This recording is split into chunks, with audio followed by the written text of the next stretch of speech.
Amici di Bella Sicilia, la brioche gelato, tra le più grandi dell'isola, per annunciare un grande evento sabato 29 giugno. Quale?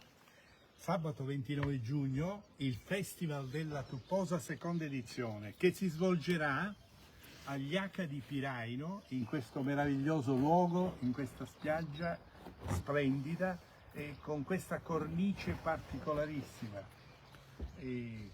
E guardate la brioche col tuppo normale e quella enorme che stiamo preparando oggi, che abbiamo preparato e che prossimamente su Bella Sicilia Onda TV vedrete come è stata farcita. Lo anticipiamo con quale gelato? Gelato nocciola. Parliamo di questo grande evento che ci sarà a fine giugno. Questo evento è unico, è l'unico in Regione Sicilia. L'evento festeggia questa famosa brioche col tuppo che è solo del messinese. E per contro l'evento comprenderà, dopo il grandissimo successo dell'anno scorso, quest'anno comprenderà 4 brioche dolci, 4 brioche salate, tutte però condite con prodotti tipici e particolarissimi, a cominciare dal famoso gelato che l'anno scorso ha vinto, a finire con l'anno scorso c'era gli straccetti di porchetta, ci saranno i famosi salumi di Sant'Angelo che sono gli unici IGP della regione Sicilia, tra parentesi.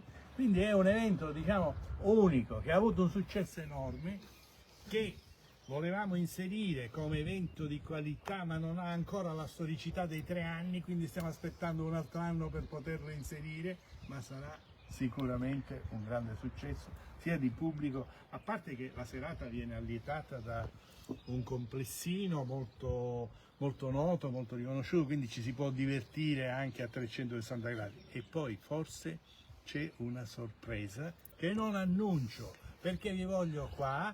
La sorpresa è che all'interno di questa piccola presentazione delle brioche eccetera eccetera ci sarà anche una piccola presentazione di tuppo.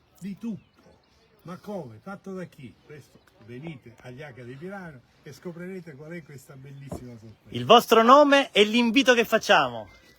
Antonino Violetti, vi aspettiamo in tanti. Giuseppe Treschitta, non mancate. Roberto Treschitta, vi aspettiamo. Franco Palmeri, giorno 29 ti aspetto. Tino Pintaudi, vi aspettiamo qua. Saporito Emanuele, Tupposa, una manifestazione meravigliosa. Barca Farella, vi aspettiamo numerosi. Matteo Treschitta, non puoi mancare alla Tupposa. E non vi sono alibi. Gaspare Maggio, un abbraccio ideale a tutti i presidenti delle Proloco della provincia di Messina. Come presidente, Grazie Presidente. Vi aspetto qua, tutti. Complimenti Presidente. Vi aspettiamo. Continuate a seguirci per tutti i dettagli prossimamente sulla pagina di Bella Sicilia, con tutte le interviste sulla pagina Facebook e su Onda TV, canale 75. Complimenti da Jaca di Piraino, tra questo azzurro mare e la Torre delle Ciavole. Al prossimo video!